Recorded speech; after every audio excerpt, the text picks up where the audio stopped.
Thank you, Brother Rajib. Brothers and sisters, ladies and gentlemen. First of all, good afternoon here, or from Jakarta, good afternoon. Maybe in Africa, good morning, and in Nepal also, still morning. Yeah. I am Cahyo Paymmuhgkas, researcher from the Indonesia Institute of Sciences, with Meilinda Sari Yayusman, the co-author, and also Florentianus Geong from West Papua, but he is absent today. First of all, I would like to thanks for accepting my abstract and presenting here. We would like to present the result of our research entitled Technology and Peace Building Case Study of Papuan Voice Struggle in Representing the West Papuan Identity into the World. First of all, Meilinda would like to present about the introduction and the theoretical framework. Please, Meilinda, time and place for you. Okay, thank you very much, Professor Cahyo, and thank you very much for all the participants here. Today, I will start this presentation by introducing all of us what we are going to present here. So we see that currently the use of technology for resistance and peace movement is emerging. And the form of recent social movement are through online video and activisms, and films are now very well known and very famous in the world. And so we can see also that the shape of visuals, especially through videos, short movies, and then films, has gained a legitimacy for among institutions that fight for human rights in journalism, law, and advocacy. And for in West Papua cases, we see that the use of video in human rights advocacy has also been undertaken by youth and peace activists. We see that many young Papuans and also those who love Papuan culture and Papuan identity start to use technology as the effective means to promote the peace. And one of these is Papuan Voice, which has been established in 1992. It is one of the communities that struggle to promote peace through positive activities. We can see a lot of short movies in YouTube channel, and then they try to present how to make a good video, how to make a good short movies, and in a hope that what has been pictured in the world society about Papua is not merely about violence, it's not merely about conflict, but also they have a good identity, they have a multicultural identity that can be promoted as one of the Papuan identity. So they have a lot of digital publication now, and they have also videos and short movies, and they do also training like video productions to promote peace through the grassroots or to the society, civil society. So what we would like to research in our paper is to see the extent to which the use of technology, primarily video activisms, toward a short movie and then filmmaking is useful as an instrument to encourage people to encourage peace development process in West Papua. After a long research, we come up to our main argument, our main finding is that technology emphasizing storytelling in the form of videos, short movies, and film, and through the promotion in social media is an innovative product and peace building that narrates the indigenous people's norms and culture through digital media. So it is one of also the response of digital transformation that have been really emerging in our world society. So in this research, we also used the conceptual framework, which is the peace building. I believe that all of us here have already been expert in this peace building concept, so we can share the knowledge as well, and the peace innovation that can lead our insight about what is the use of digital innovation for peace. So we see that peace building is an action to identify and support structure intended to strengthen and preserve peace to avoid repeated conflicts. It is has been also declared by the UN Secretary General Boutros Ghali in 1992, and also to create peace and remove violence as means for conflict resolution. So in peace building, the main discussion that we have currently found is mostly talking about who are the main peace builders and what actions that they take. Is it the actions of the aggregate process? So the aggregate process is believed as concrete actions executed in different levels. They encourage a lot of levels, which are also the politics, economic, social, culture, and psychological broad and massive development. So they also include the involvement of local society and then the grassroots for promoting peace and for having a perpetual peace. So we see that two approach of peace building actions here is we have the top-down approach, which have commonly done by external actors such as the UN. So it is commonly also done by short-term actions. And we have the bottom-up approach, which involves the local people and society, and it normally takes longer time. So when we come up to our discussion about the digital innovation and then how nowadays technology can be used as to promote peace and has a peace innovation, we see that peace innovation as an innovation that expressly aim to facilitate the prevention of conflict and also alleviate the harmful consequence of human suffering when conflict occurs, and which accept responsibility for its own intended and unintended outcomes. So this is one of the facilitation for us to make perpetual peace by using the digital technology, in which in our discussion is about how we use the social media, how we use YouTube to promote peace, and how we use the utilization of film production to promote peace itself. So for the next, we can see the Indonesian Papuan land map. Here we see on the corner, the right corner, the left corner, the right corner from the screen. So, and for the next presentation, I will give to Professor Cahyo. Hello, thank you very much, Meilinda, for your interesting presentation. Now I would like to continue her presentation. First of all, it's about the you can observe the Papua, the West Papua. The West Papua, located in the eastern corner of Indonesian archipelago, is bordered with Papua New Guinea and close to Australia. The islands have 417,000 kilometers square, consists of 2 provinces, and is 20% of Indonesian land. And the population is around 2.5, around 3.4 million people, and the 60% around is migrant. Sorry, the native population, and the 40% of migrant. And if we see the history of West Papua, these 2 provinces still undergo the separatist conflict or secessionism, because during the plebiscite 1969, or we call Act of Free Choice, is a follow-up from the New York Agreement between the Dutch and Indonesia in 1962, mediated by the United States. The New York Agreement states that West Papua is given the Act of Free Choice, the plebiscite, and the plebiscite was conducted in 1969.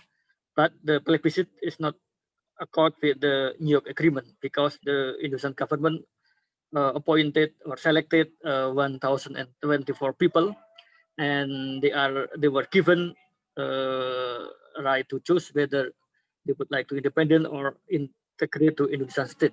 And the result is the 99% the delegation voted for Indonesia.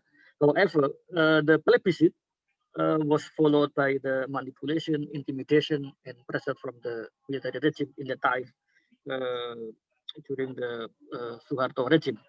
So the disappointment to the plebiscite, and also the disappointment toward the exploitation of natural resources, transmigration. So they established the Free Papua movement, and now they have a Free Papua National Liberation Army. The conflict is undergone still since 1965, 1969 until now, the current violent conflict. Although Indonesian government created the special autonomy in 2001 and also divided this island become two provinces, but the racism and discriminative practices still undergo. Also extrajudicial killing, torture, political arrest, banning of journalists, foreign journalists to these provinces, and also banning civil and political rights. And now the political consolidation is under the United Liberation War for West Papua since 2014, under the leader of Meilinda, who is in Oxford, United Kingdom. Brother and sister, now I would like to go to the Papuan voices. Who are the Papuan voices? Papuan voices is non-government organizations. It's like uh,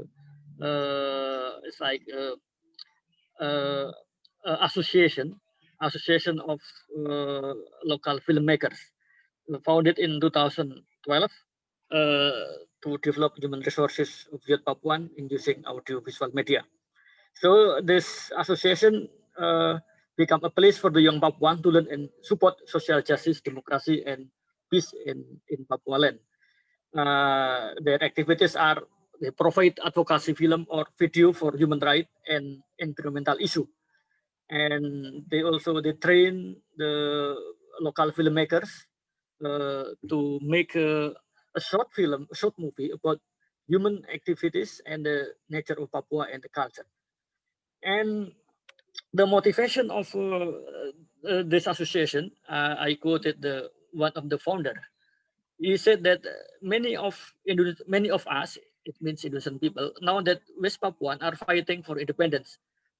But what else is happening there? How often do we hear directly from Papuan themselves about life in Indonesia, most prophets? West Papuan must have the means to tell their own story to the world. So this the motivation is how to make a West Papuan filmmaker to tell their story to the world. What the Papuan Voices filmmaker do is like citizen journalism. The Papuan Voices played a role in documenting West Papuan stories from the perspective of the Papuan native population, Papuan native people. Given that the government has closed access to foreign journalists, the outside world needs to hear stories directly from Papua, because it is very difficult for foreigners, even for Indonesian people outside of West Papua, to find about the correct, the right information about what's happening in the conflicted area. So the narrative about citizen journalism is fits with the concept of Hude about the Papuan Voices filmmakers carry out the function of citizen journalism. And next, so the interest behind the association is to differentiate, to distinguish stories on Papua between the stories on Papua and stories on Papua versus stories from Papua. The stories of people in Papua about Papua are like isolated people, remote area, the low entrepreneurship, primitive, backward, many much tribal wars, separatist group, cannibal, exoticism, and full of violence. But when Papuan people, the Papuan native, tell their stories, what image is a story about the cultural communities, about the customary land, about the ancestral heritage, about the struggle for the survival, about the sagu, coconut, and gardening. So we would like to provide example about the short film produced by this association. You can also search in YouTube or in the website.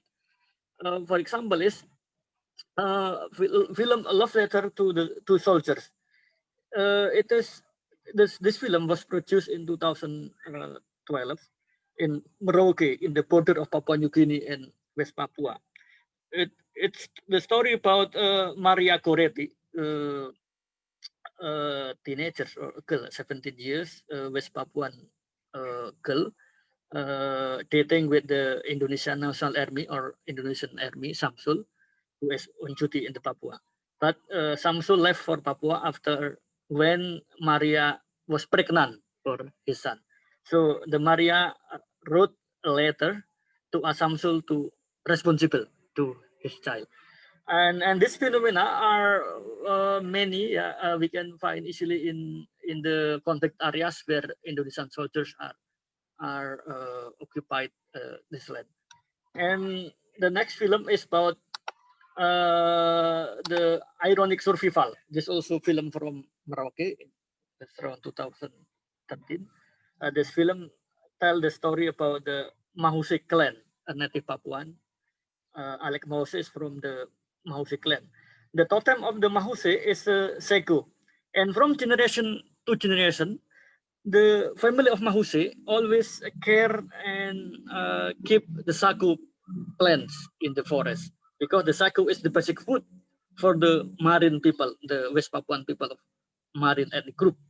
However, after arriving the investment, the Merauke Integrated Food and Energy Estate (MIFE) since 2010, the sagu land has been displaced by the project, and the Mahuse family now could not care of the sagu, and now he become the sand diggers. They dig of the sand in the Merauke source, in Merauke beach, and make abrasion. So in the past time, the Mahuse family care of the forest, care of the sagu plant, and yeah, because of they displaced, the government and the company grab their land, so they become displaced people, and they destroyed the environment. Yeah, and there are many movies also. The after the Iranian survival, also film Volcanema, etc. This film are used to campaign against the plant palm oil plantation in Morocco, and the campaign against land grabbing and military operation in the southern Papua. And beside this film, there are also many films, hundreds of films produced by the local filmmakers. In 2017, 2018, they always they have conduct like Papuan film festivals. Like, and the story is about the story of everyday life of the West Papuan people, West Papuan women, who there are for example is Mama Salonika Hisake, a garbage worker living with her family by splitting and selling firewood, and also the story of Mama Veronica, a single parent raising her child by working in the garden and selling in the market. So there are many movies produced by the West Papuan filmmaker to fight for justice and to fight for peace. And finally, I would like to share about the discussion and the epilogue. Referring to the Braton, the central peace builder is the civil society, mostly Papuan versus communities. And if we started from the Galtong standpoint, the understanding of positivist, so the grassroots movement, the Papuan voices leads to fight for positivist, which does not merely attempt to stop the conflict or violence, but also create stable social situation.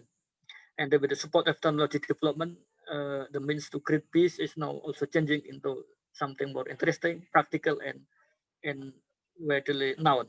And the peace innovation, which is moved by the civil society, is to the objective to keep the impact of social life, to reduce conflict and social movement. So, in summary, the short film and documentary videos are a new form of peace innovation in which technology development plays a pivotal role in making this production. And the bottom-up approach peace building process has been done by the civil society who joined in the Papuan Voices community. But again, the peace process cannot be undertaken by only in that community, but also supported by other group of people. And the video is a topic that's related to this are necessary to be developed in the future, especially regarding the usage of audiovisual media in the peace process. One of them is to explore the effectiveness of the peace campaign utilize audiovisual. Thank you for listening our presentation, and hope you enjoy the presentation, and good afternoon from Jakarta. Hello, Rajib. Thank you, Yeah. Cahyo. Sri, could you share something?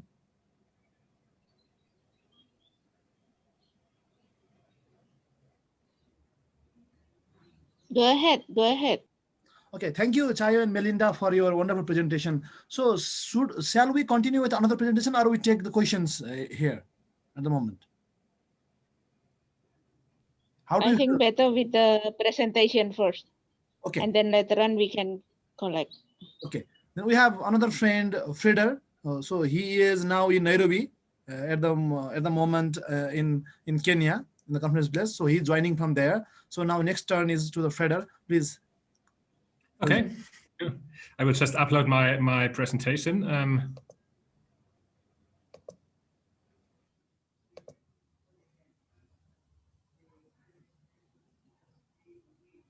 Can you see that? Is that working?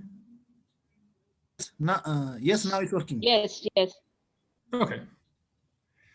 Okay, so thank you very much, Rajib, for chairing the session and introducing me, and thank you also to Meilinda and Cahyo for the very interesting presentation that we just heard.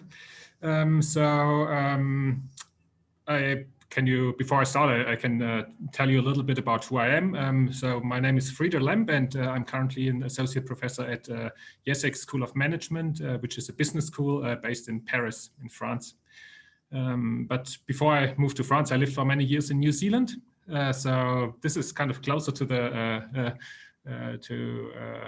South Pacific region. So I know West Papua and the Papua conflict a little bit from my time in New Zealand. So I really enjoyed the presentation that I just listened to. Now in New Zealand, I was director of a dispute resolution center at Massey University, and my role there was mainly to train upcoming mediators for the New Zealand government mediation scheme. My research is on the development of computer models that can help to better understand the dynamics and the outcomes of negotiation and mediation processes. So the title of this presentation today is Computer Simulation as a Tool for Facilitating Peace.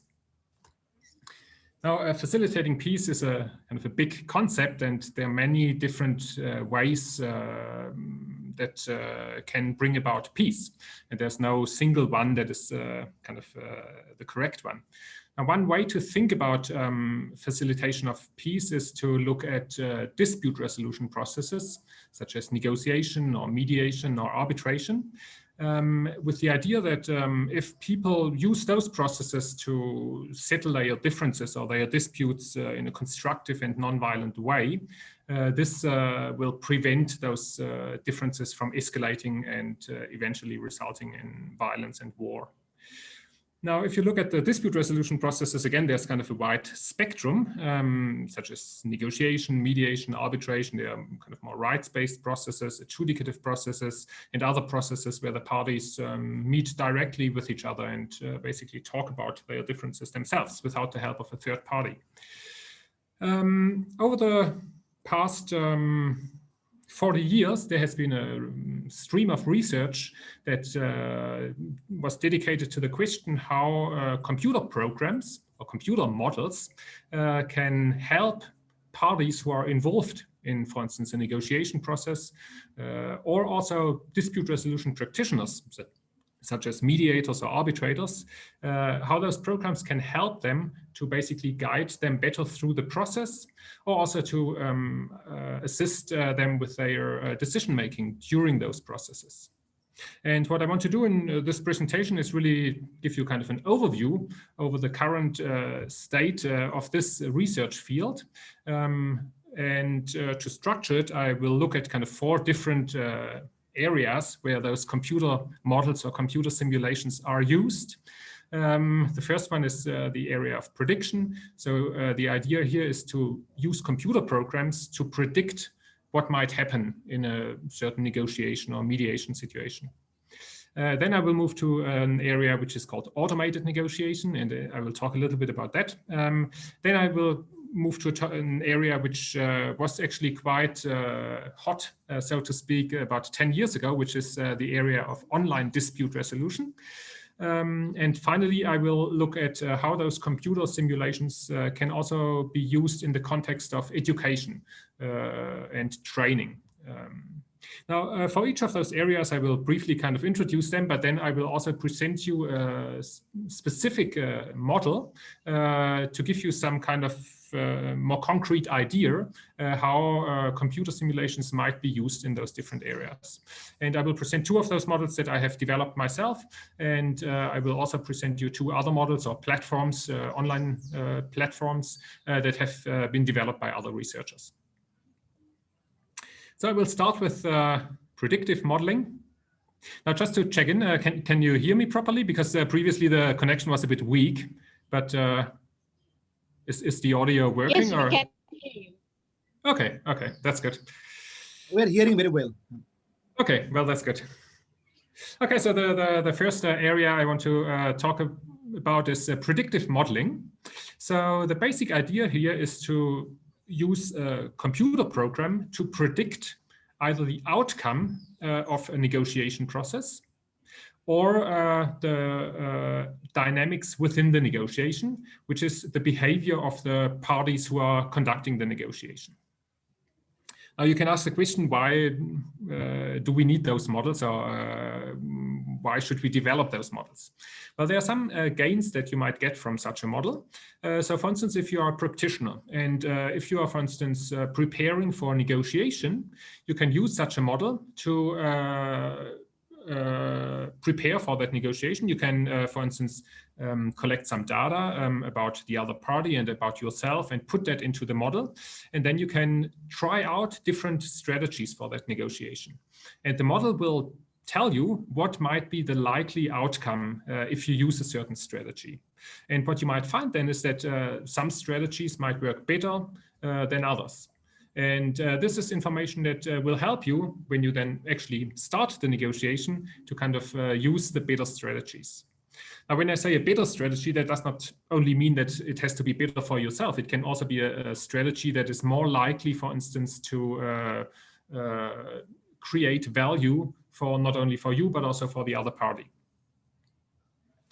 Also, during a negotiation, sometimes negotiators use predictive models because, for instance, they have reached a point where they are not sure what should be their next move in the negotiation. So should they, for instance, make another offer, or should they share some more information with the other party, or should they accept an offer that they have previously received from the other party.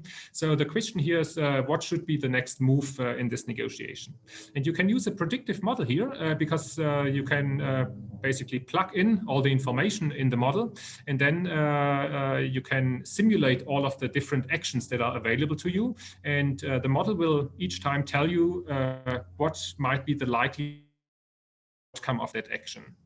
And then you can simply use that information to help you choose the best next action that you want to pursue.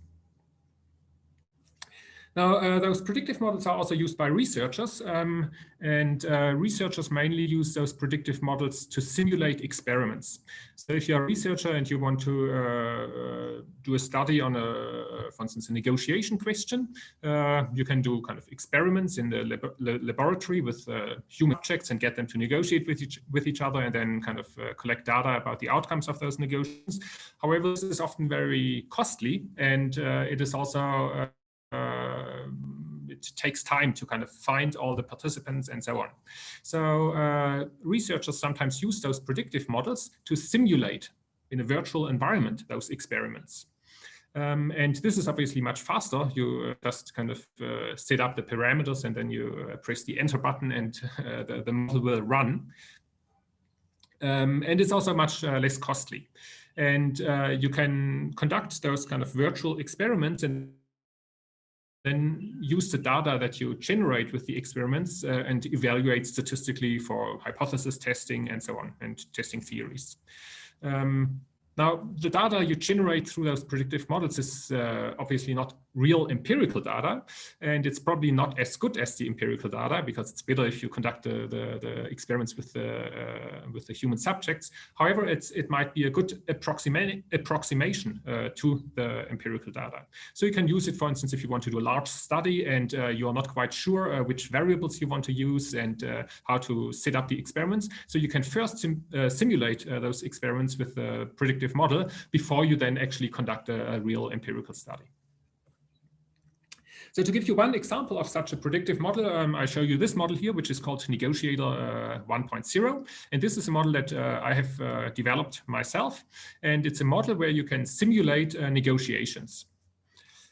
So the idea of this model is that it's freely available. So if you're interested to try out this model, and it has a relatively simple graphical user interface, so you can simply play around it, and you can't do anything wrong. You can click on that link, which I can share the slides afterwards if somebody's interested. So you have all the websites.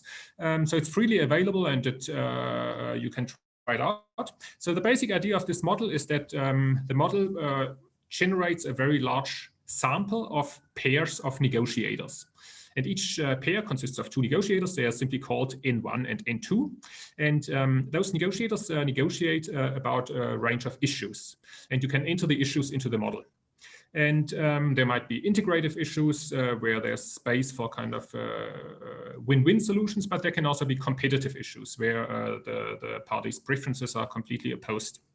And then each of the two negotiators starts with a certain initial strategy, and then they start to negotiate with each other in this virtual environment. So they take turns at making offers or sharing information or rejecting offers or accepting offers or creating value. So they can do different things.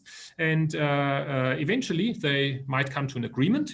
Now, if they come to an agreement, each negotiator simply gets the value that this agreement says they should get, or time runs out, and that means that there's no agreement. And in this situation, they would get what is usually called their BETNA. So it's the value of the course of action that they would pursue if there's no agreement in the negotiation.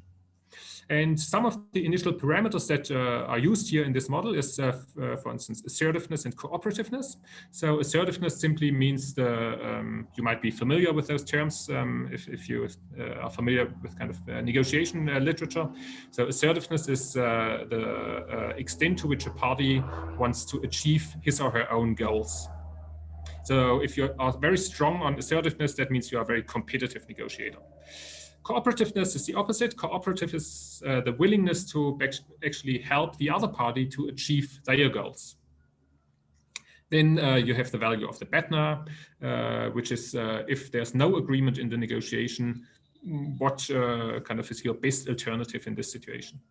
Then you have a certain amount of time for the negotiation, and that can be different between the N1 and N2 negotiator. You have a certain level of trust. You can set that for each of the negotiators. So one example, what trust means in this negotiation is, for instance, that if you have a very high level of trust, that means that you are more likely to share information with the other party.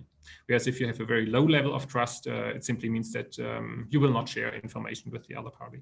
And then there's a last parameter, which is called reciprocity. So what that means is that if you, like in a negotiation, a lot of the actions that the negotiators perform are actually influenced by the actions performed by the other party. So you might go into a negotiation with a certain strategy, but then when you are in that negotiation, you might actually not really follow your strategy. Instead, you simply copy what the other person is doing. So if the other person is very competitive, you also tend to be competitive, whereas if the other person is very cooperative, people also tend to be more cooperative. So you are influenced by the other party. And the reciprocity variable here is something where you can set the extent to which a negotiator basically copies the other party.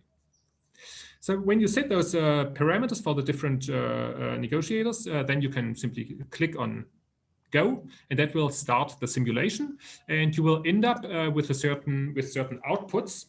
So some of those negotiators might come to a settlement, others might not, and the settlements might look very different for the different pairs of negotiators. And you get kind of a summary of all those results. So here's just some example, but you can generate all sorts of outputs that you are interested in. Here's just, for instance, one example in this, the graphs on the left-hand side. They simply show the value that each of the two negotiators got after the simulation. So for instance, here you have the first graph shows that the N1 negotiator did much better because on average, the N1 negotiators achieved a much higher value compared to the N2 negotiators, which is represented by the blue and the red line respectively. Just one example. How can you use that model? Well, you can, for instance, if you want to prepare for a negotiation, you can try to think about, okay, what are the issues here that need to be negotiated? What is my alternative?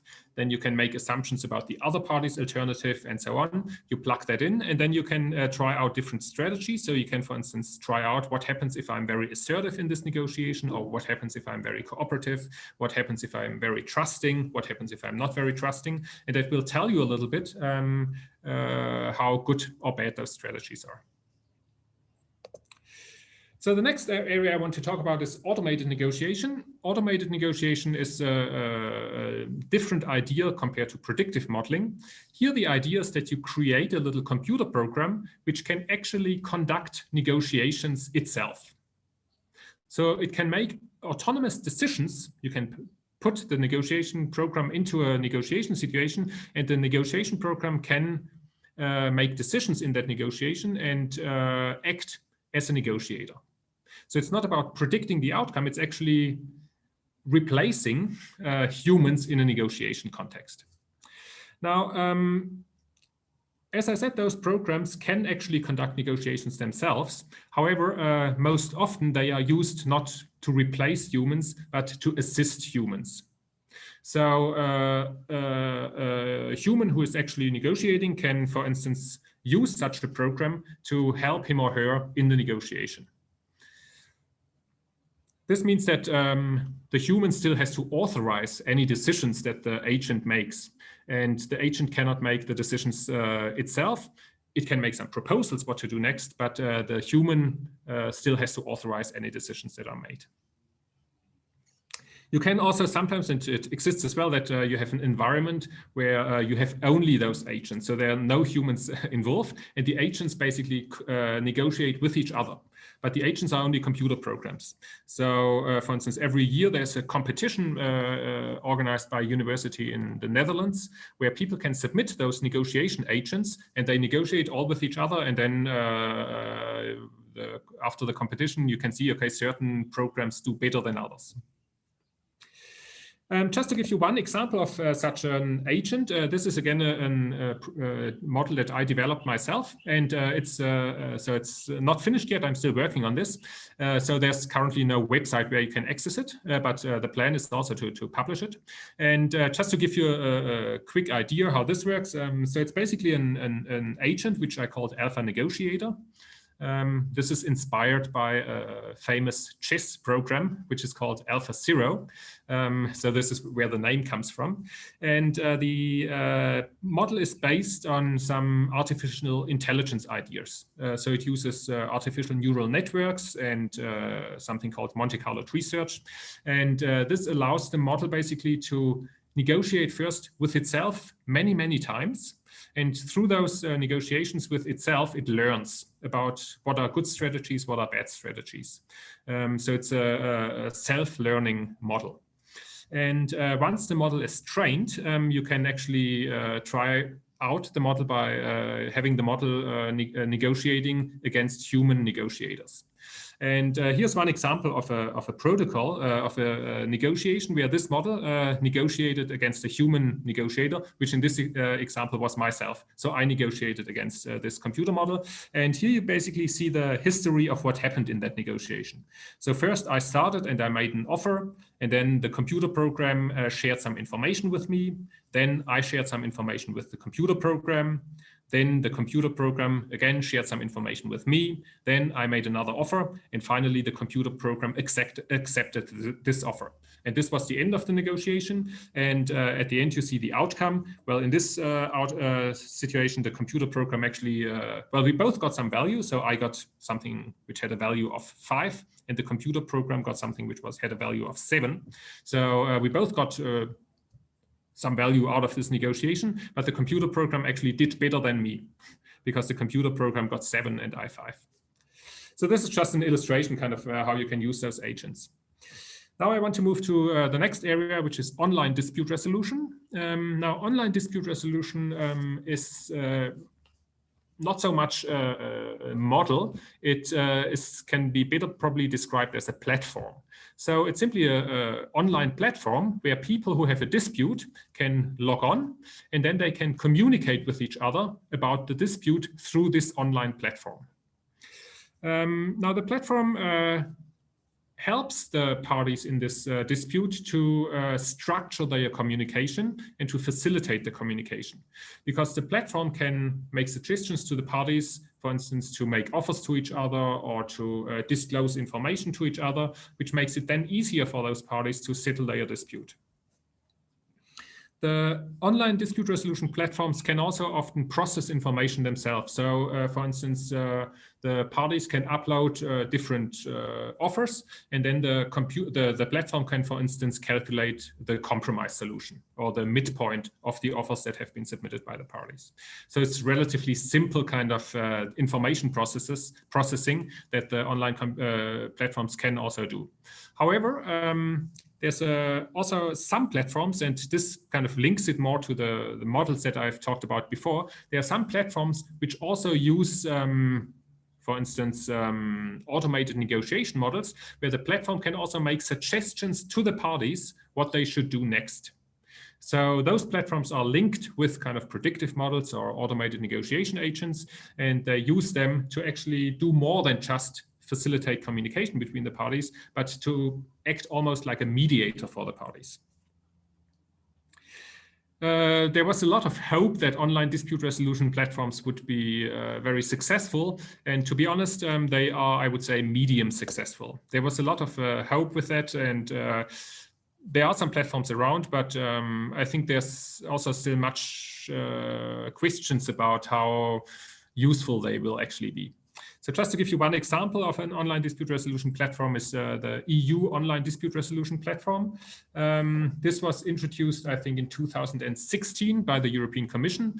And the idea was to help people who have a commercial dispute, and in particular a consumer dispute, to settle those disputes through this online dispute resolution platform. So it's mainly about disputes between customers and companies. And they can log into that platform and they can communicate with each other on that platform. And also, if they don't come to an agreement, the platform can help them to find a mediator or an arbitrator that can then also interact with the parties through that platform. The reason why the EU introduced that was because it's particularly relevant for disputes between, say, customers from one country and companies from another country, because they will not meet in person, so it's much easier for them to actually communicate online. This platform has been successful in the last 4 years, about 110.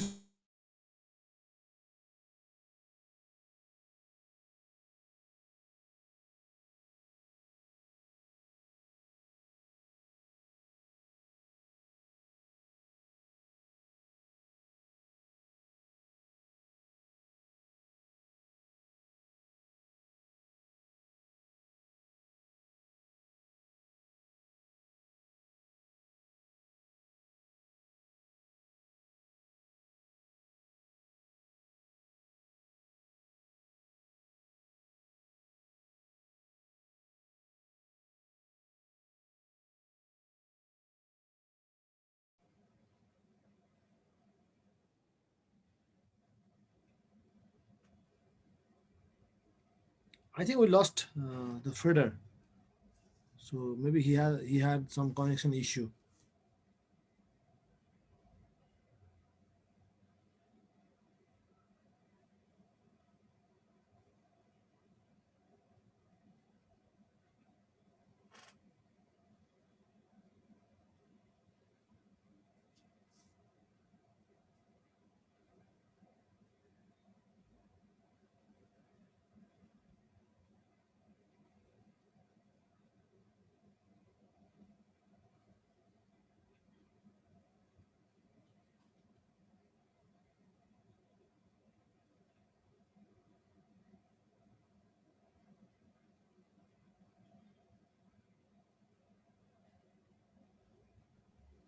I think it lost. There is no signal. Yeah, I think we lost the Freder. Maybe there is a connection issue in Nairobi. He said that the connection is very weak there.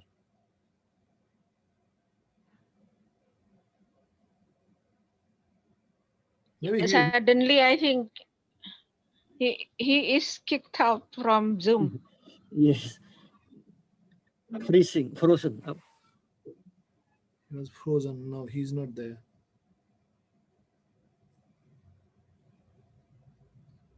The next presenter, maybe, Rajiv? I Is think there a next presenter? no, there's no experience. We have only two Oh. today. Only two. Obvious. After 3 hours, we have another commission again, like another presentation there. So there are other people. We can proceed with also. But now it works. Now the MMU link is work. It's working now. Okay. Yeah, they are working now. They are very unreliable. We can't trust that.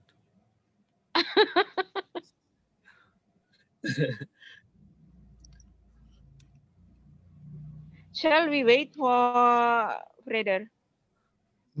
Or maybe he will come back when he gets the internet.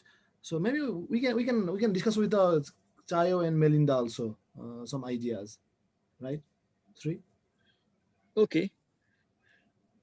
Yeah, Do you like to pass your remarks? I have one question. Yeah, sure. I have one question to Cahyo and me.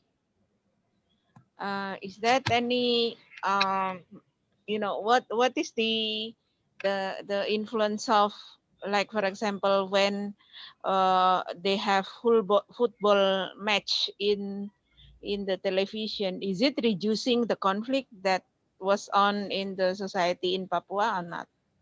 Because I think I've read one of the research that saying that when you have a football match, then no conflict will be on. I don't know whether it is true or not in terms of Papuan case. Thank you, Prof. Thank you, Ibu Yanti. Brother Rajib, could I answer directly or? Yeah, I think so. Also, maybe also I have some concern. Maybe you can also You answer okay. directly. So I enjoyed the presentation. Mainly, I like the idea of peace innovation argument. How Professor Cahyo and Meilinda presented that, and also I enjoyed the example from the film, like especially the film, the love letter to the soldier. Even the title, just like that gave me very good impression, because it can give some good example how we are spreading more peace through the innovative method, so through the new ways. So now there's this concern here, because you were talking about like technological innovation and also peace innovation. So we know now we are in the era, the pace, the speed of the technological innovation is increased.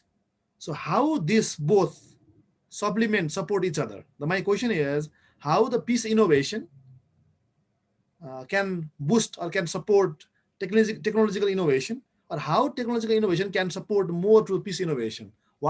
How they are linked together? So your example from the field, could you give some examples, or have you observed something like that? Yeah, that's my concern, curiosity mainly. Yeah.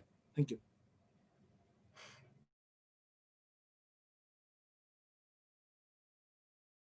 You are mute, Professor Chai.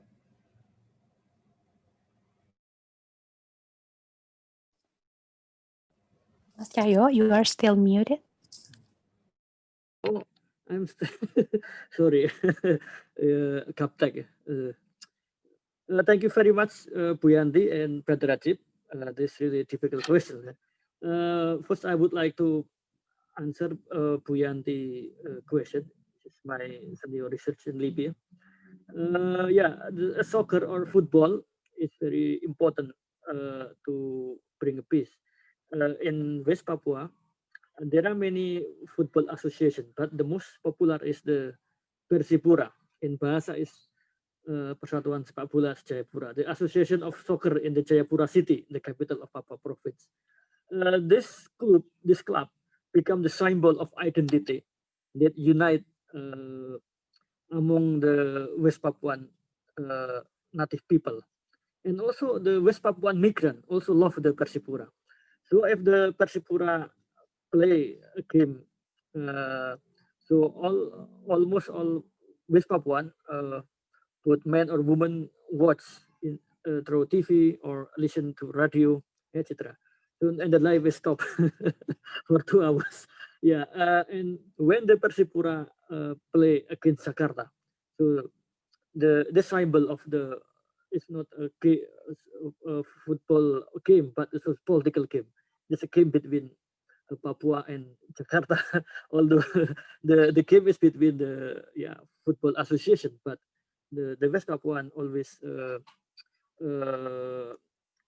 feel that their identity belong to the Persipura. Yeah, with the soccer, it's like resistance peacefully. The soccer through the football, the West Papuan also fight for their dignity. So their dignity, their identity.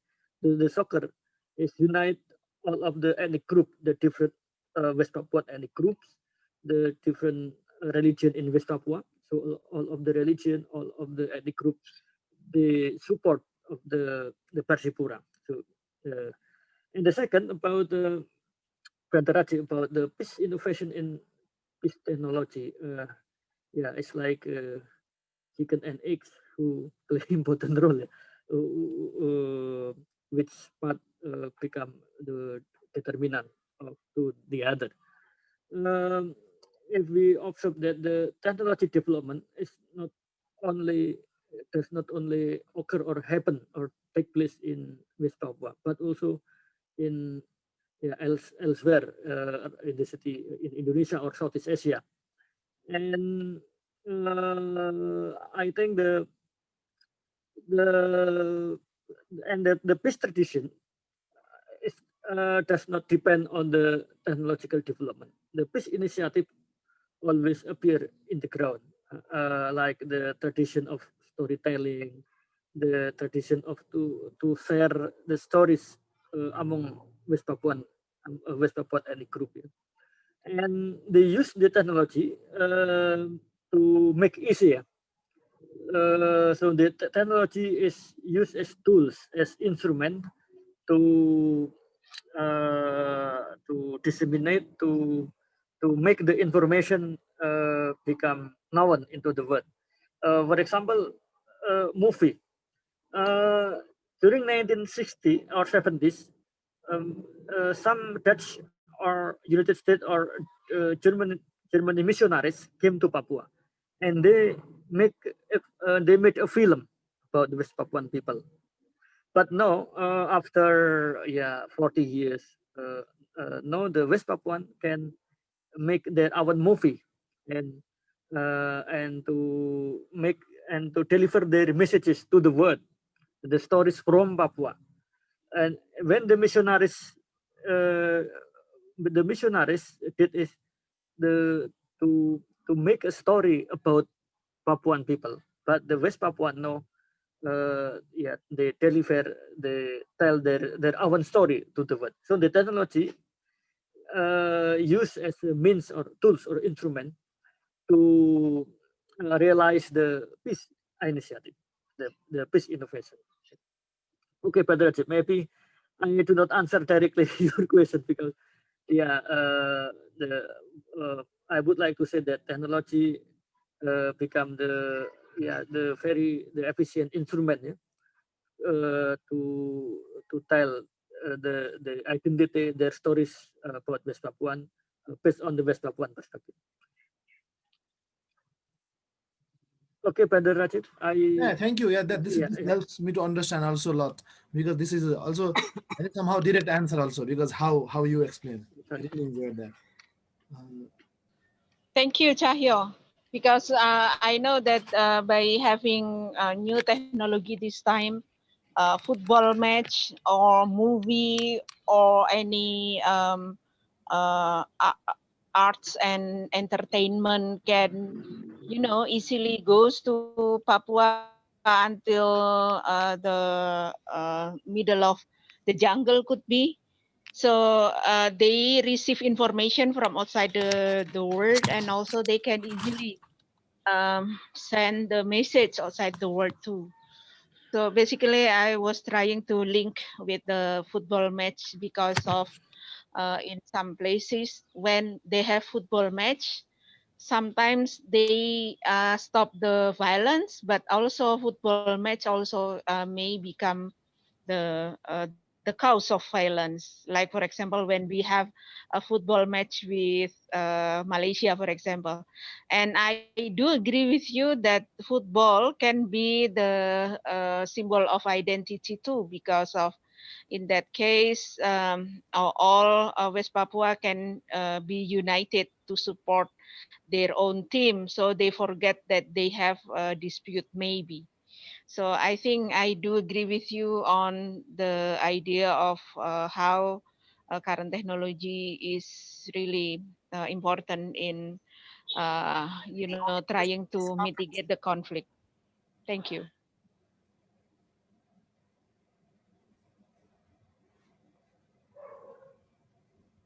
Thank you. Priska? Priska, Helen, do you have any questions? Yes, sure. Hi, how are you, Rajib? How are you doing? Can you hear my voice? I'm connected via my mobile phone, so it's very difficult for me. I might have some internet glitch here, so I cannot open my video as well. I'm sorry for that. So I hope everyone okay. I have a question for Professor Cahyo and May. Yes, please. Yes, I noticed there is, you mentioned something about the Papua Voices, right? I'm not sure whether it is the organization Papua Voices or you mean another, just like a Papua Voices that ensembling every West Papuan movement in the media. Because I did some research on the environmental side, and then we have actually arrive in a conclusion here that there is some dispute between the West Papuan itself for the movie makers, especially. There are two groups between the movie makers. One is the one who representing the Papua Voices itself, and they want to try to really express all good news from the Papua to the world. But there is another group who is more to the the freedom movement side. So what I learned from my friends for the local movie makers, that now the Papuan voice is more to the freedom movement. So what do you think about that? And then whether you notice some dispute between the local movie makers and social media influencers in the local area or not? I think that's it. Thank you. Okay, thank you. Terima kasih Mbak Priska for the questions. Yeah, the Papuan Voices we refer is like it is an association. Association consists of West Papuan young filmmakers. So this is an NGO, a non-government organization in the form of association, in officially registered. Yeah, they have like perhimpunan in our language is perhimpunan. Yes, you are right that they produce so many films because the film was produced in the local level, in the kampung, in the district, in every agencies, kabupaten, and they have the festival, yearly, annually festival in 2017, 2018, and 2019. Yeah, about the content, about the some of their content are, we could say, politics, meaning to deliver about the values. For example, there is a movie in Napire. I forget the title.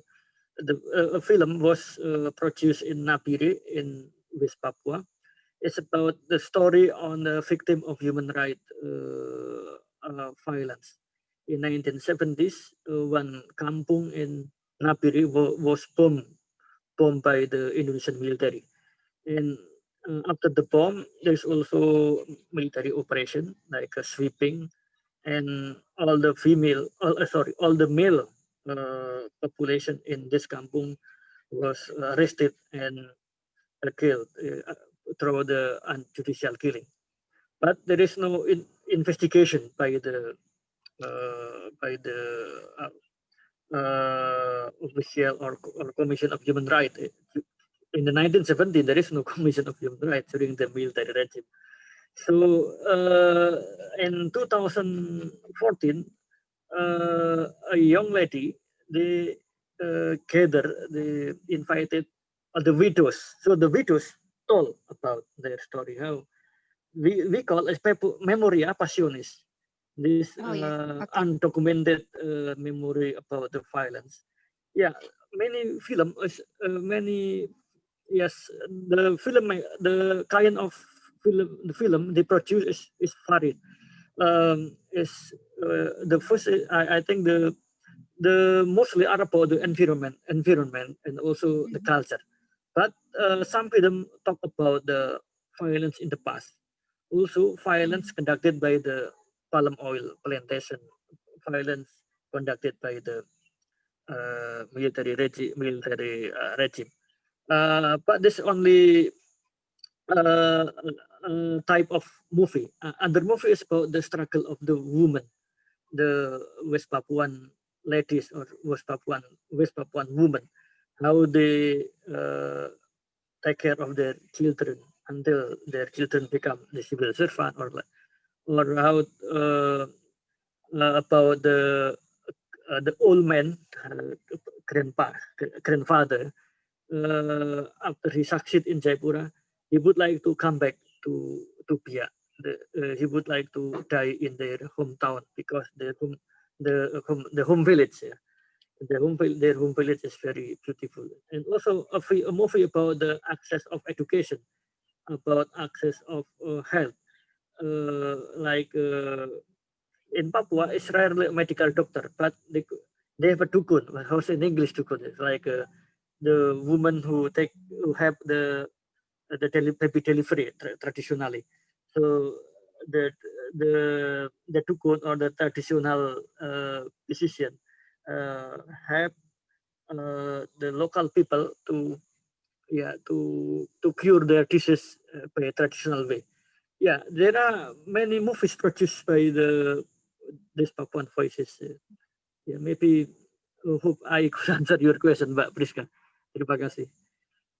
Ya, terima kasih, Prof. Cahyo. I just wonder if the dispute between the filmmakers, especially the young filmmakers, is really, existing. Because my friends, she said that there are two groups between the one who really, the one who really have a passion about the Papua itself, and the one who really into political and then support the freedom movement.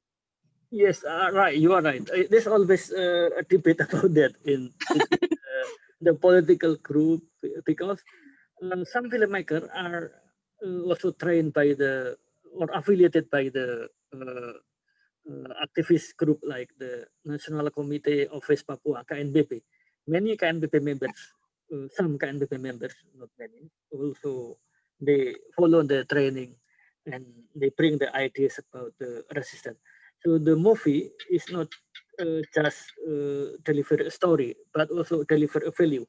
But the resistance is meaning how they use film as a tool of resistance. Like, for example, a film about Tambrau. In Tambrau, there will be a military district office, the Kodim Commando District Military District Office. The local people rejected in, I think, before the COVID, before the pandemic. So the filmmaker in Tambrau produced a movie about how to reject the military district office. Yeah, they develop like there is also debate. Yeah, there is also debate. Because the young Papuan, some of them are involved in the political movement, so they would bring their political ideas through the film. Begitu Mbak Priska. Ya, makasih Pak Cahyo. You're welcome, Mbak Priska. Thank you, Professor Cahyo. It's very interesting to hear that. Is there any question for Professor Cahyo? In the meantime, we also have Frieder back. We come back. Yes, sorry, the connection was completely gone, and then I couldn't log in back. Yeah, we can imagine that. So that we were having discussion around the first presentation. So yeah, Frieder, like hi, it's Helen here. If I can just say something before we go back to our colleague getting back from Nairobi. I just wanted to say something about the question. Well, to thank very much for the presentation on Papua, which was fascinating to an Australian as I am. But on this question of football, it's not just in this region that it has an impact. In the Ivory Coast, in Africa, the top footballers go and play for European teams and, superheroes. And in the case of the Ivory Coast, the really top footballer said, if you stop the civil war for a week, I'll come back and play football in the Ivory Coast. And they actually stopped the civil war for a week. And actually, eventually, that footballer became president of the Ivory Coast. So that's just how politically powerful some of these footballers can be. We know that cricketers can become president of Pakistan, and now footballers can become president of the Ivory Coast. So it's absolutely amazing what an impact they can have. And also, this week of peace allowed UNICEF to go in and immunize a lot of children, which was a very important side effect of being able to have a week of peace. So somebody who's not the least bit interested in sport as sport, I'm very interested in sport as in relation to peace. Thank you very much for that. It's very interesting to hear, Helen. Maybe we go back to the Frieder again if he has something to say at the last to conclude his presentation, and then we can also have some questions and reflections around his presentation. Sure. I'm not sure at which time it cut off. The 10th slide. Okay. So I think it's almost finished anyway. Yeah. Oh yeah, okay. So the e-learning. Okay, I can just, it takes maybe 3 more minutes so I finish the presentation. Well, the last one is really how to use those models in a learning context, training and learning context. And I use some of those platforms in my university courses. I've, for instance, used one platform for mediation course that I teach. And I also teach one course on game theory related to negotiation, and I use another platform there. So those platforms are used for students. Also for like professional or executive training, those platforms can be quite useful. Again, I give the example of a mediation platform. So for instance, when I trained mediators in New Zealand, I used a virtual mediation simulation, and I will show you a picture of that in a second. Maybe just one last point on that is that one advantage really of those platforms is that students can, it's really a safe environment, which means that you can make mistakes and nothing happens. So for instance, if you train to become a mediator and you have to conduct mediation meetings, if you do that in a virtual environment, even if everything goes wrong, you haven't kind of caused any harm because it's only online. But if you then are in the real world and do mediations and you get something wrong, well, then real parties might suffer some kind of bad consequences from that. And the same is like in the context of negotiation. If you just negotiate kind of virtually in a kind of playful context, well, there's no harm done if you get something wrong. But if you negotiate kind of in real life, well, you will have to face the real consequences of it. So those platforms really, I think, in the education context, do create a safe environment for students to make mistakes and take risks. And the two platforms I mentioned, so I can show you, I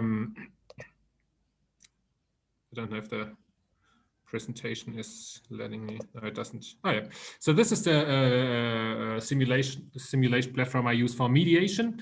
It was developed by a British organization called Center for Effective Dispute Resolution.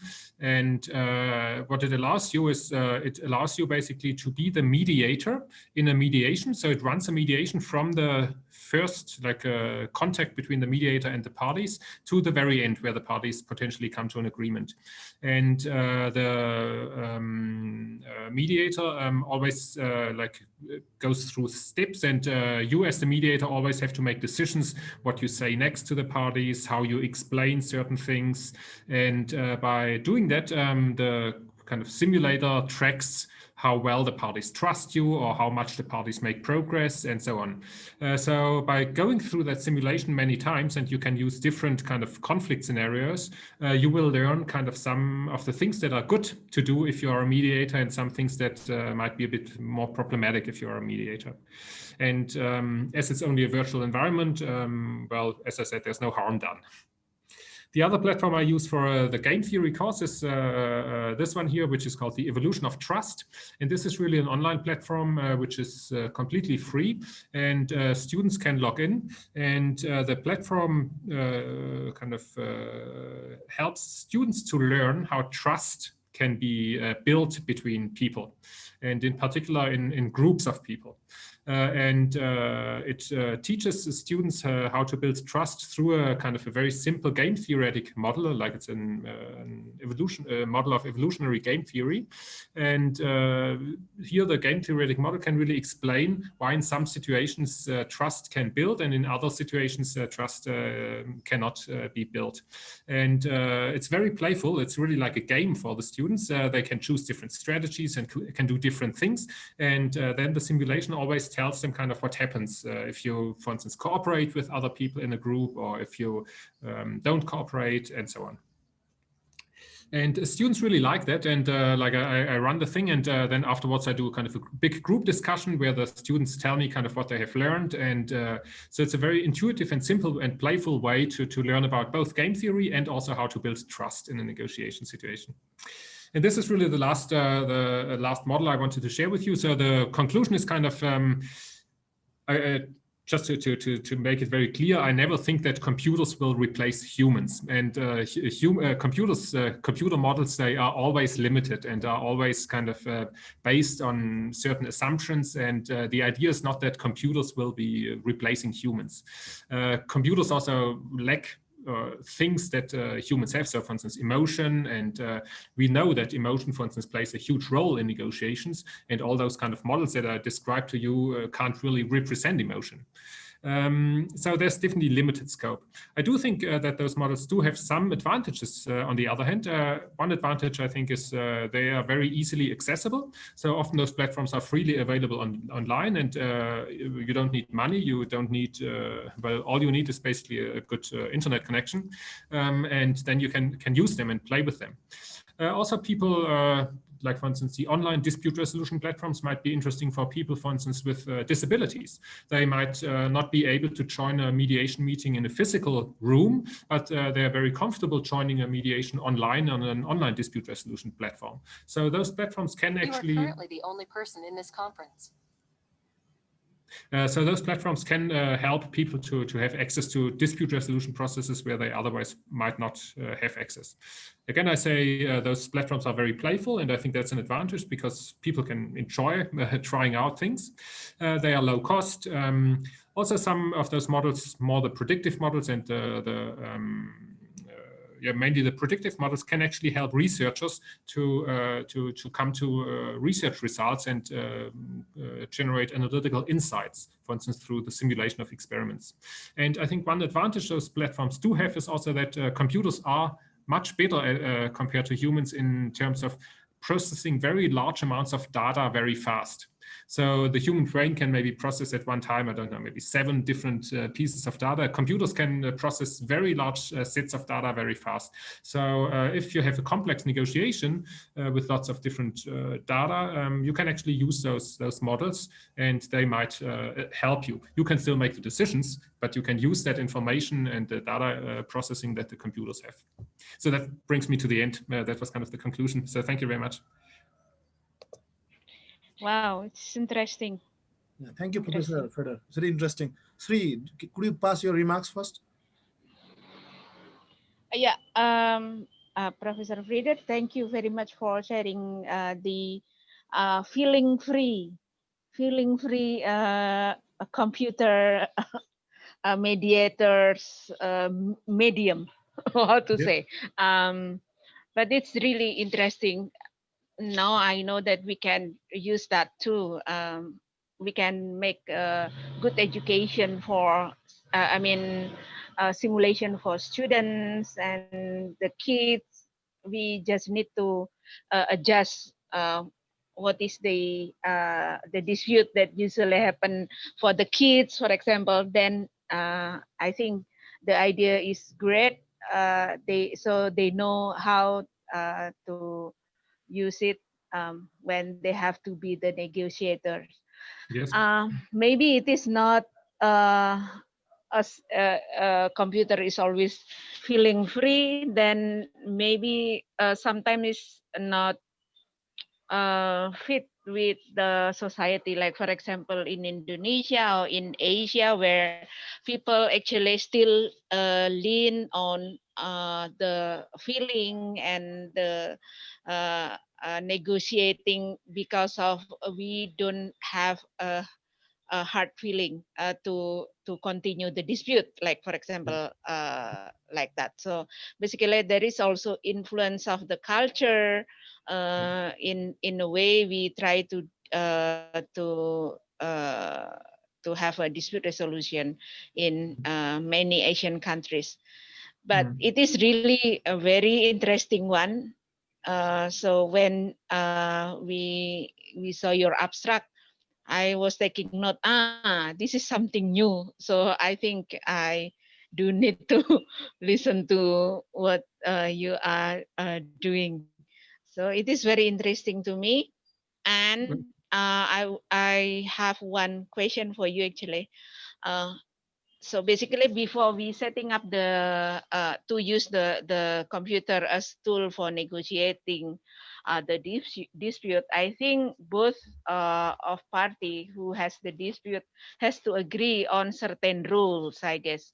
Like for example, they have to trust whatever the result of the computer will be, because it is feeling free, and we cannot basically we cannot just really engineering the tools by case, right? So I think, is that any prerequisite of using that tools? In this case, that we have to agree on before we proceed to use the tools. That the question, and I think it's also related. If the people doesn't trust the result, so what will be on later on?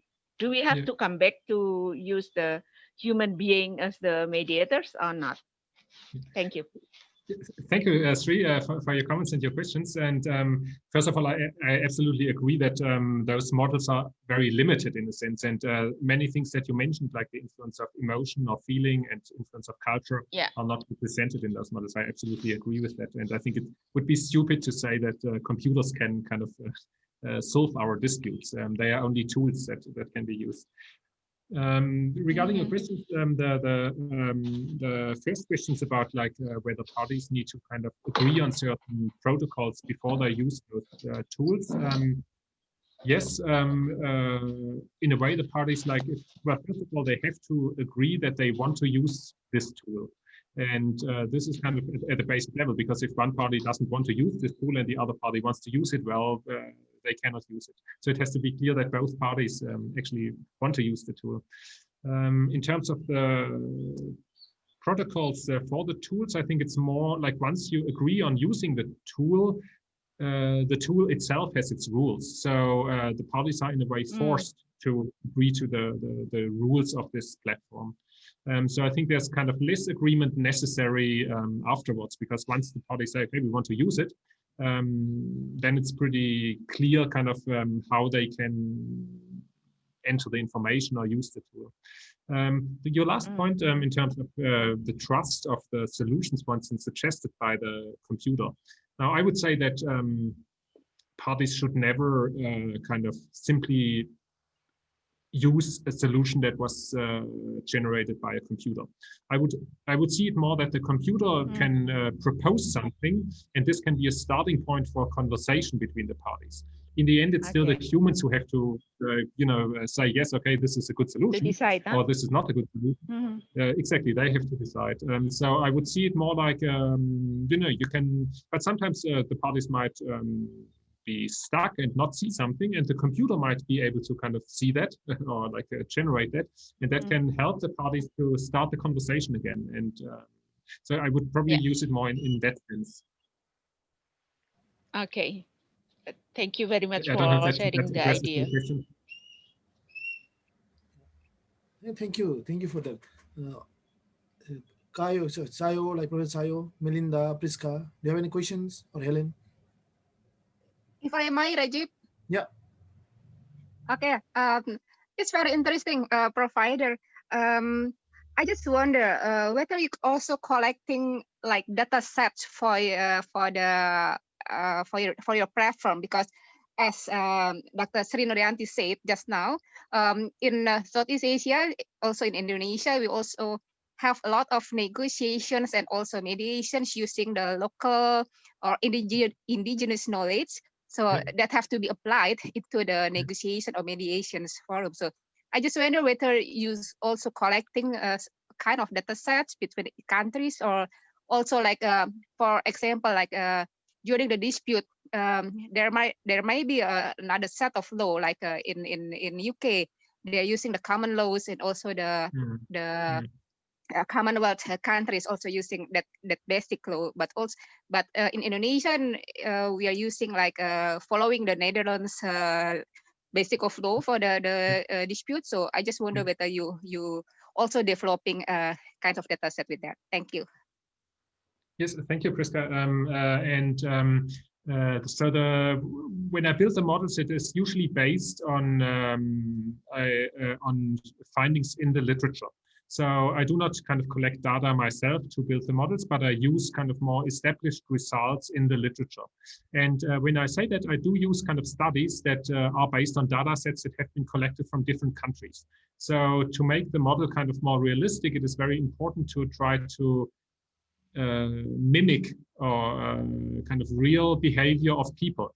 And so I use kind of mainly negotiation literature, psychology literature, but also like intercultural studies literature when I build the models. Yeah, this is probably kind of the way how I collect the data. And you're absolutely right. So there are some platforms which have more kind of a legal connection as well, and they will adjust the information according to the jurisdiction in which they operate. So I know that, I mean, I'm come from kind of more like a European perspective, but I know there's one, for instance, platform which is used by lawyers mainly. It's also for dispute resolution, and they use lots of kind of legal norms and legal texts that are based on American law, because most of their clients are in America. But I mean, that is something that could easily be adjusted to, say, for instance, the Indonesian context. I mean, you simply plug in different data basically into the platform. So I don't see that this would be a big challenge, kind of to adjust, for instance, a platform from one jurisdiction to another jurisdiction. Yeah, thank That's you. great. Thank you. Thank you, Priska. Cahyo, you have any questions? Thank you, Pratit. I have no question. Okay. So can I had a question about the first presentation, which I really enjoyed as well. I think the idea of using films to kind of to tell stories about the kind of, or the real stories of the people who live in West Papua, I find that a fascinating idea. And I would love to have the link to the website with all the films that have been generated. I would love to see that. One question I had is, it's a bit more general question regarding the use of technology in kind of for peace or war, because I also think that there's an argument that can be made that those videos, for instance, can also potentially, not the ones that you were talking about, but some videos can also make a situation more difficult and escalate a situation, and kind of how the use of social media and videos can also kind of have the opposite effect of bringing about peace. I was wondering if you had some ideas on that, or Cahyo and Meilinda. Okay.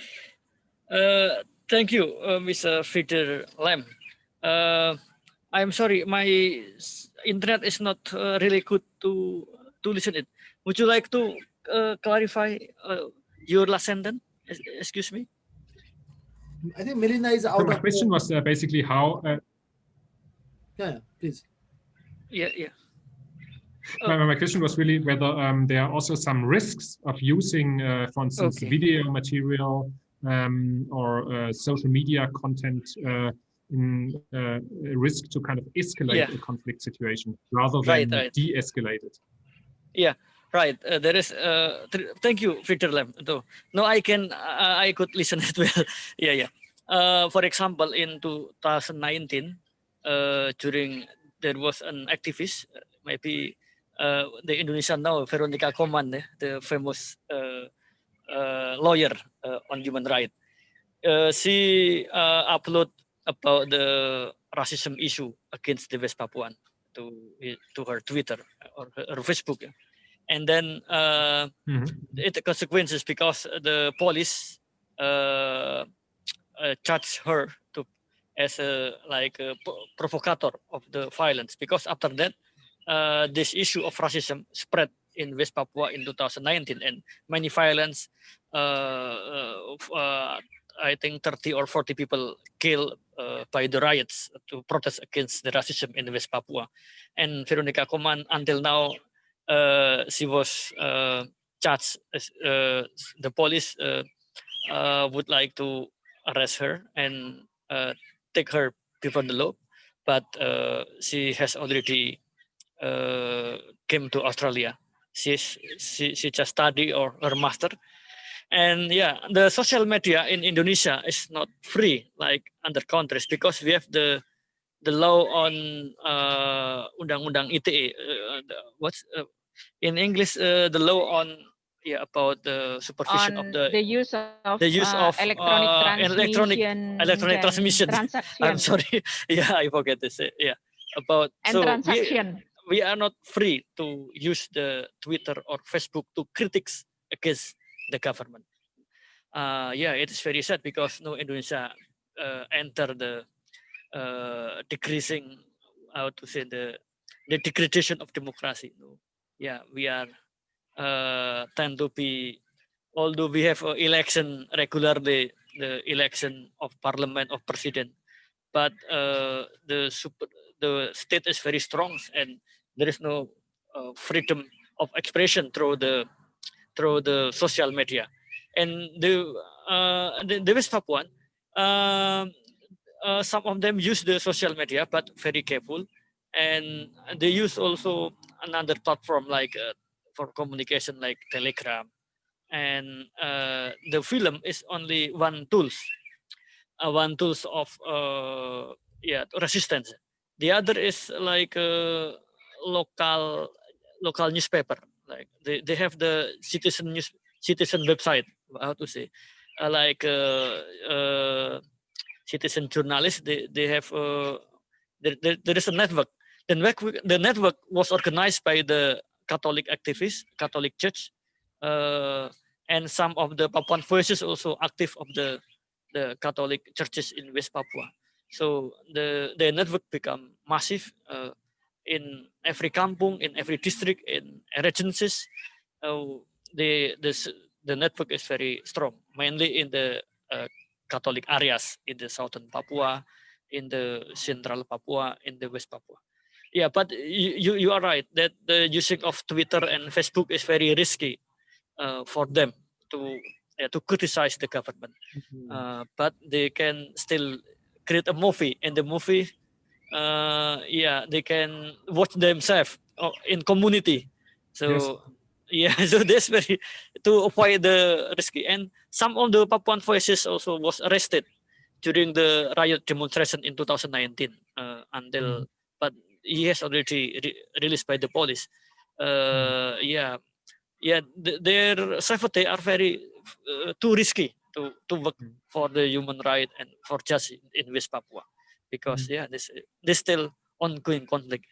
Maybe Mr. Frieder, you are welcome if you would like to go to Papua, but you have to use the religious missionary visa because if we are researcher or foreign Otherwise, journalist, you will be catch up. you should become the missionaries visa. So you are welcome. Thank you, Mr. Thank you for your question, Mr. Frieder. Thank you, Cahyo. I think Cahyo is our very old friend, and we know like he is grounded in Papua. So whatever like we need the ground information, I think Cahyo is our also source from Indonesia to know the real data set also. Also, I have certain curiosity for the Freder also. First, like when you were presenting, I really enjoyed that certain ideas. I also wrote you email quickly a bit before, like to send you. Yes, thank you. And I was remembering another my friend, the Klaus Harnack, the professor from Münster University in Germany.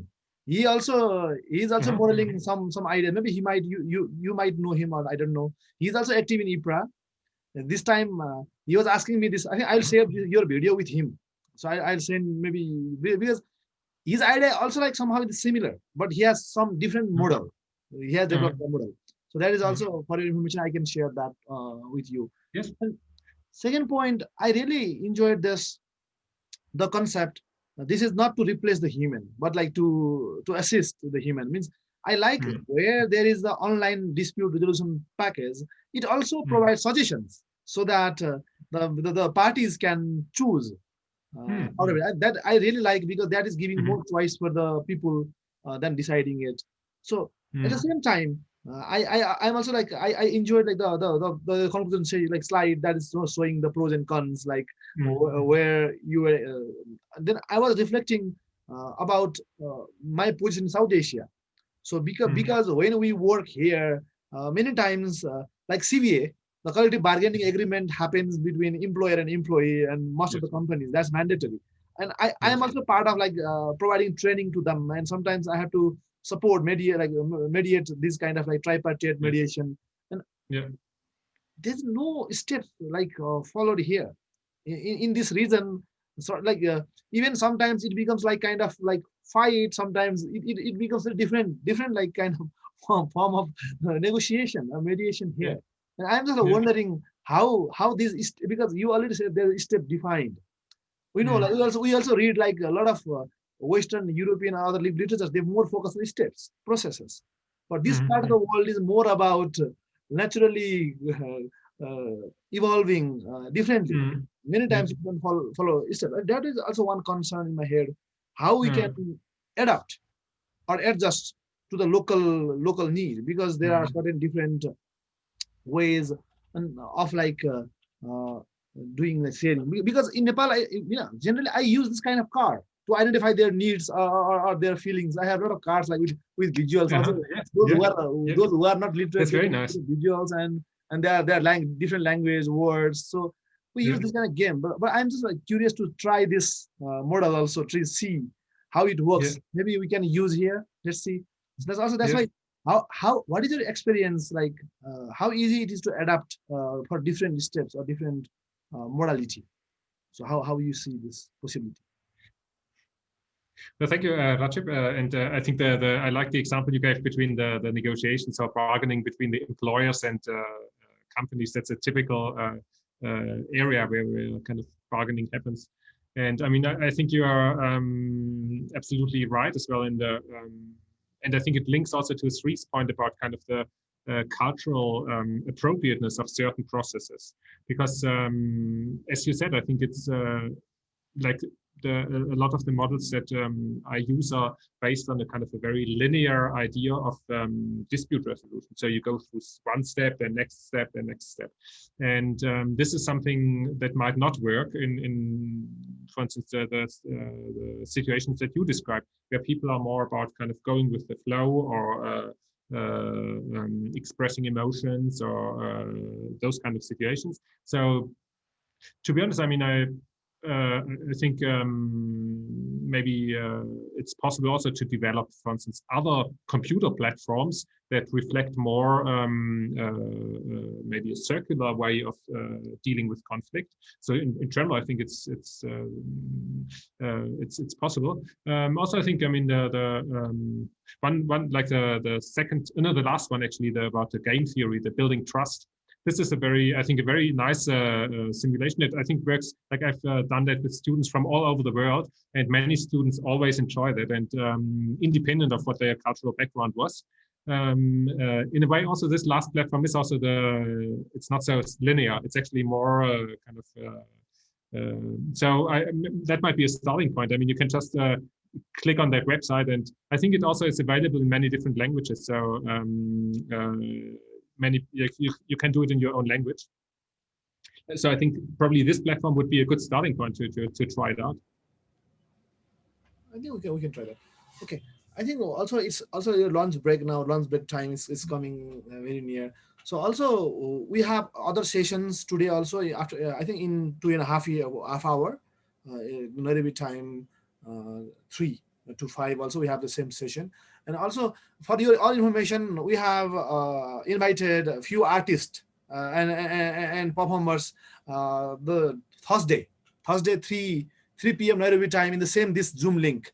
So we are going to meet some of the project researchers, professors who are working with more arts and performance to promote peace building, around the globe. So we are inviting some people from Latin America, some from Europe, some from Asia. So we are gathering in the same this Zoom link. So you all are welcome also to join that if you want to see or if you want to hear how those new innovation-based arts and performances promoting peace or justice ideas in communities. So that also will be happening one day after. I think it's Thursday, around 3 p.m. Nairobi time.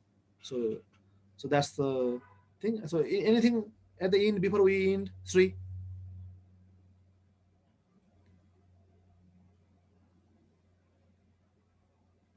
No, Thank you very much for I sharing do not have any comment more.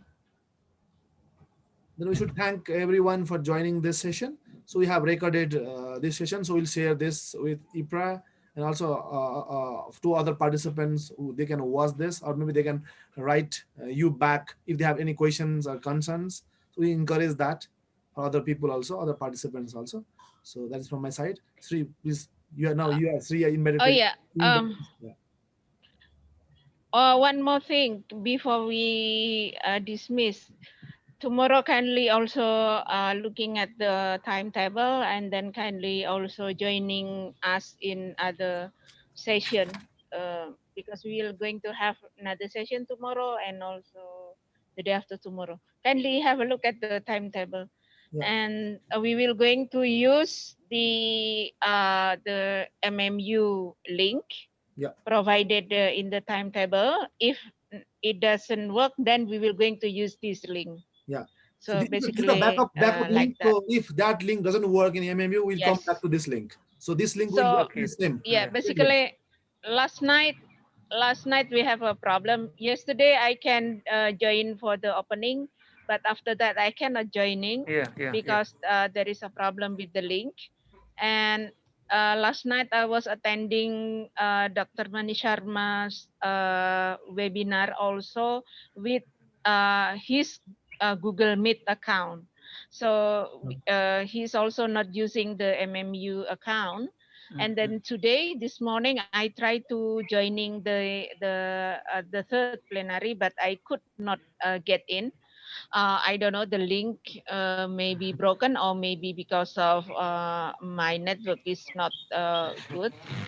And that's why we set up with this link, because of I think it is better to have you all in this link today, because we are not really certain whether the MMU link is working or not. And I during the time when we have the we are listening to your presentation, actually I'm also asking other commission how to say, commission board member, and then I was asking them whether the MMU link is working or not, and some of them say that now the MMU link is working, but yes, they have to wait until quite some time. So I think tomorrow or the day after tomorrow, with this PPG commission, if it is not work with MMU, then kindly goes with this link.